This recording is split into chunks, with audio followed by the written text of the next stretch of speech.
اور یہاں ایک حدیث ہمیشہ کے لیے ذہن میں رکھو، آقا کریم صلی اللہ علیہ وسلم نے ارشاد فرمایا، جو شخص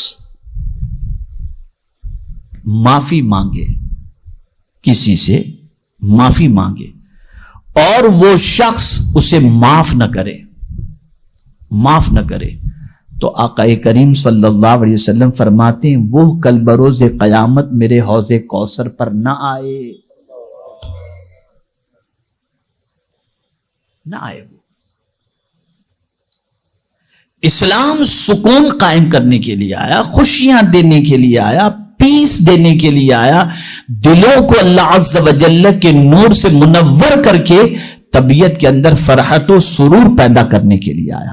ہم نے تعلیمات نبویہ صلی اللہ علیہ وسلم کو چھوڑ دی، نتیجتاً آج ہماری زندگی بربادی کے دہانے پر پہنچ چکی ہے اور ہم خوشیوں کے انتظار کے اندر طویل عرصہ گزارتے ہوئے نظر آتے ہیں۔ تو پہلی چیز کیا کرنا، سمجھ گئے نا؟ خوش رہنا ہے تو معاف کرنے کی عادت اپناؤ، خوش رہنا ہے تو معاف کرنے کی عادت اپناؤ، انشاءاللہ العظیم ہمیشہ خوش رہو گے انشاءاللہ۔ یہ پہلی چیز۔ اب آئیے دوسری چیز کی طرف آتے ہیں، بھول جانے کی عادت اپناؤ۔ خوش رہنا ہے تو بولیے بھول جانے کی عادت، فرگیٹنیس، بھول جانے کی عادت۔ لے کے مت بیٹھو، تو نے یہ کہا تھا، تو نے ایسا کہا تھا۔ صدیوں تک جنگ نہ چلاؤ، بچوں تک یہ باتیں منتقل نہ کرو کہ اس نے ایسا کہا تھا، اس کی ماں نے ایسا کہا تھا، اس کے باپ نے ایسا کہا تھا، فلاں کس نے ایسا کہا تھا۔ نہیں، بھول جانے کی عادت۔ اور جو شخص بھولتا نہیں، یاد رکھتا ہے ایسی چیزوں کو جو اختلاف والی ہیں، وہ غم میں ہمیشہ گرفتار رہتا ہے، وہ ہمیشہ غم میں گرفتار رہتا ہے۔ اور بھول جانے سے غم ہلکا ہو جاتا ہے۔ میں دلیل دوں گا، انشاءاللہ سمجھ میں بات آ جائے گی۔ بھول جانے سے کیا ہلکا ہو جاتا ہے؟ بولیے، غم ہلکا ہو جاتا ہے۔ آپ کو ایگزامپل دیتا ہوں، قبرستان یہاں شاید ہو سکتا ہے قریب ہو، کہیں ہے نا؟ جب کسی کا انتقال ہوتا ہے تو دفن کرنے کے لیے جب لوگ جاتے ہیں، اگر باپ کا انتقال ہوا ہے تو بیٹا دھاڑے مار مار کے روتا ہے۔ اس وقت اپنے کو لگتا ہے کہ اس کی زندگی کیسے گزرے گی اپنے باپ کی جدائی میں، یہ غم ہوتا ہے اس کے پاس۔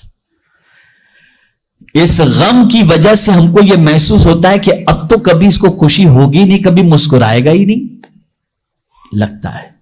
لیکن ہم اسی بچے کو 1 سال بعد دیکھتے ہیں تو وہ کھیلتا بھی نظر آتا ہے، کھاتا بھی نظر آتا ہے، پیتا بھی نظر آتا ہے، اس لیے کہ اس غم کو وہ بھول گیا، اس غم کو وہ بھول گیا، تو اس غم کو بھول جانے کی وجہ سے اسے خوشی نصیب ہو گئی۔ تو اس چیز کو یاد رکھیں، بھول جانے کی عادت رکھو، کڑواہٹ کو بھول جاؤ، آپسی اختلاف کو بھول جاؤ۔ میرے پیارے آقا صلی اللہ تعالی علیہ وسلم کے پیارے دیوانوں، اسی لیے اللہ عز و جل نے گناہوں کے حوالے سے فرمایا، گناہوں کے حوالے سے، کہ اگر تم چاہتے ہو کہ تمہارے دفتر سے گناہ کی چھٹی ہو جائے اور تم خوشیوں سے مالا مال ہو جاؤ، ان الحسنات یذہبن السیئات، کہ بے شک نیکیاں گناہوں کو مٹا دیتی ہیں۔ جب تم نیکی کرتے چلے جاؤ گے تو غم یعنی گناہ خود بخود تمہارے دفتر سے مٹتے چلے جائیں گے۔ اور یہ بات یاد رکھیں میرے پیارے آقا صلی اللہ علیہ وسلم کے پیارے دیوانوں، کچھ غم ہوتے ہیں جسے بھول جانا ضروری ہوتا ہے، لیکن کچھ غم ایسے ہوتے ہیں جسے یاد رکھنا ضروری ہوتا ہے۔ ام المؤمنین حضرت عائشہ صدیقہ رضی اللہ تعالی عنہا نے آقا کریم صلی اللہ تعالی علیہ وسلم سے دریافت فرمایا، یا رسول اللہ صلی اللہ تعالی علیہ وسلم، کیا کوئی بندہ ایسا بھی ہے جس سے قبر میں سوال نہ ہو؟ سرکار نے فرمایا، ہاں، وہ شخص جو اپنے گناہ کو یاد کر کے روئے، اللہ اس کو قبر کے سوال سے محفوظ رکھے گا۔ تو گناہ کے غم کو یاد رکھو، گناہ کے غم کو یاد رکھو، گناہ کی خوشی نہیں۔ لفظ پر توجہ چاہوں گا، ہمارے بہت سارے ایسے لوگ جو 40-45 کے ہو جاتے ہیں اور کالج کی لائف اور یونیورسٹی کی لائف جو گزار کر کے آتے ہیں اور وہاں جو موج مستی کیے ہوئے ہوتے ہیں، شادی ہو جاتی ہے اور 40-45 کے ہوتے ہیں تو بولتی ہیں وہ زندگی کتنی اچھی تھی. اس طرح سے یاد رکھنا، یہ یاد سکون کو غارت کر دیتا ہے. بلکہ یہ سوچو کہ اس زندگی کو ہم نے کیسے برباد کر ڈالی، گناہوں کے اندر گزار دی، اور اللہ کی بارگاہ میں آنسو بہاؤ. میرے پیارے آقا صلی اللہ تعالی علیہ وسلم کے پیارے دیوانوں، آپسی مسائل کو اس نے یہ کہا، اس نے یہ کہا، ایسا معاملہ ہوا، وہ یہ بولا، وہ ایسا بولا، اس کے باپ نے ایسا بولا، اس کے دادا نے ایسا بولا، اس کی ماں نے ایسا بولا، یہ سب بھول جاؤ. یہ سب جب تم بھول جاؤ گے تو تمہاری زندگی پرسکون گزرے گی. ورنہ فلاں ٹائم پر تم نے یہ کہا تھا، فلاں ٹائم پر تم نے یہ کہا تھا، اب تو ہم نہیں چھوڑیں گے اور خاندان میں رقابت ہوگی.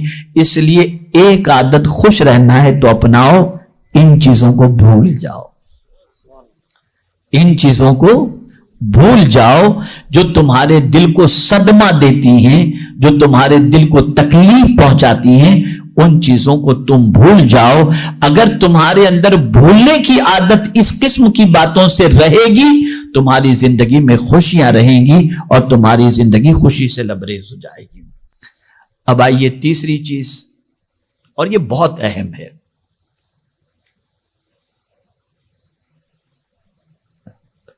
خوشی اللہ عز و جل نے بانٹنے میں رکھی ہے، جمع کرنے میں نہیں رکھی. خوشی اللہ عز و جل نے بانٹنے میں رکھی ہے، جمع کرنے میں نہیں رکھی. آپ شاید اس سے مال سمجھتے ہوں گے کہ مال بانٹنا، مال بھی ہے، مسکراہٹیں بھی ہیں، ٹائم بھی ہے، یہ ساری چیزیں بانٹو. آپ یہاں تک کہ کھانا بھی بانٹو، کپڑا بھی بانٹو، ٹائم بھی بانٹو. اللہ عز و جل نے اس میں خوشی رکھی ہے. میں آپ کو بتاؤں، اللہ والوں کے حوالے سے رسول اعظم صلی اللہ علیہ وسلم نے فرمایا ولی کون؟ تو میرے آقا صلی اللہ علیہ وسلم ارشاد فرماتے ہیں جن کے چہرے کو دیکھو تو خدا یاد آ جائے. ولی کے چہرے کے اندر اتنی کشش ہوتی ہے کہ ان کے چہرے کو دیکھ کر کے خدا یاد آ جائے. ان کے چہرے میں کبھی اداسی نہیں ہوتی، مایوسی نہیں ہوتی، ان کا چہرہ چمکتا ہوا ہوتا ہے. جانتے ہیں کیوں؟ اور ایک اور بات ہوتی ہے، ولی کو کسی کا ڈر نہیں ہوتا. ولی کو کسی کا ڈر نہیں. میں نے قرآن کی آیتوں میں تلاش کیا کہ یا اللہ یہ تو ولی کی صفت بتائی گئی، لا خوف علیہم ولا هم یحزنون، لیکن یہ کرتے کیا تھے جس کی وجہ سے ان کے دل میں خوف نہیں ہوتا تھا اور کوئی غم نہیں ہوتا تھا؟ کرتے کیا تھے؟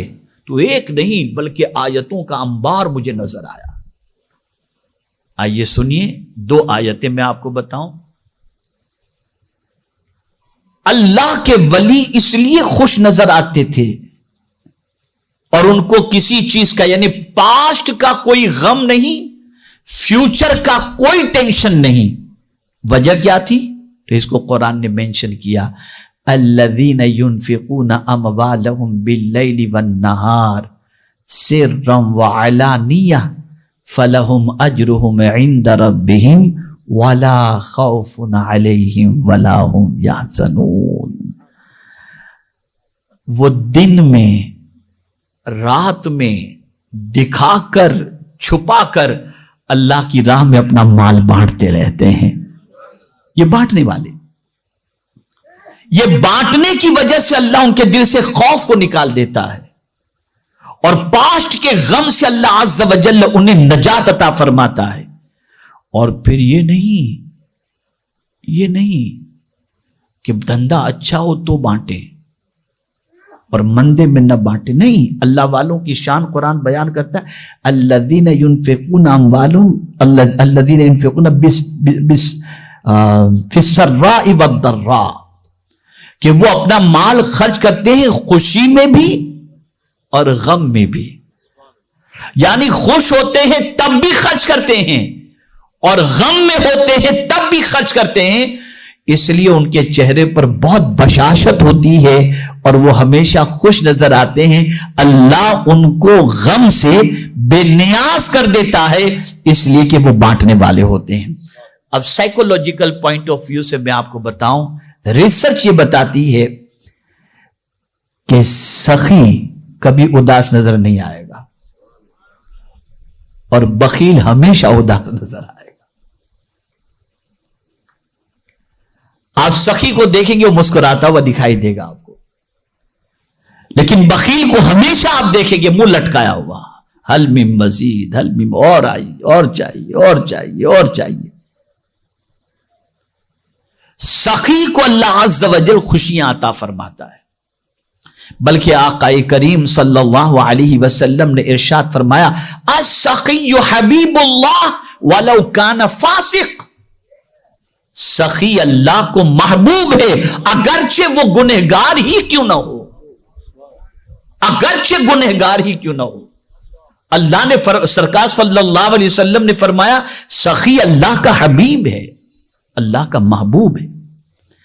تو اگر آپ خوشی چاہتے ہیں تو بانٹنے میں اللہ نے خوشی رکھی ہے. بانٹتے جاؤ, مسکراہٹیں بانٹتے جاؤ, جو کچھ اللہ نے آپ کو دیا ہے اسے بانٹتے جاؤ. اور بانٹنے میں بھی اس چیز کا خیال رکھیں, جو خود کو پسند ہو وہ بانٹو تو خوشی ملے گی, جو خود کو پسند نہیں وہ دو گے تو خوشی نہیں ملے گی. آپ دیکھ لیں ہم بہت کچھ دیتے ہیں, کل کا سڑا ہوا کھانا دے دو, پھٹے ہوئے کپڑے دے دو تو خوشی نہیں ملتی. لیکن اگر آپ خوشی حاصل کرنا چاہتے ہیں تو اپنی پسند کی چیزوں کو بانٹ کے ذرا دیکھو, خدا کی قسم دل خوشی سے لبریز نہ ہو جائے تو مجھے بتائیے گا. اپنی محبوب چیز کو دو, اپنی پسندیدہ چیز کو دو. قرآن کہتا ہے لن تنالوا البر حتی تنفقوا مما تحبون.